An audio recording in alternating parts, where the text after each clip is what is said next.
گفتم ای سلطان خوبان رحم کن بر این غریب.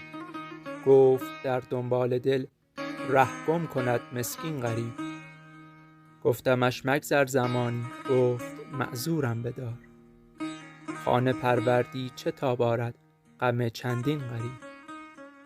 خفته بر سنجاب شاهی نازنینی را چه غم. گر ز خار و خاره سازد بستر و بالین غریب. ای که در زنجیر زلفت جای چندین آشناست، خوش فتاد آن خال مشکین بر رخ رنگین غریب. می نماید عکس می در رنگ روی مهوشت، همچو برگ ارغوان بر صفحه نسرین غریب. بس غریب افتاده است آن مور خط گرد رخت، گرچه نبود در نگارستان خط مشکین غریب. گفتم ای شام غریبان طره شبرنگ تو، در سحرگاهان حذر کن چون بنالد این غریب. گفت حافظ آشنایان در مقام حیرتند، دور نبود گر نشیند خسته و مسکین غریب.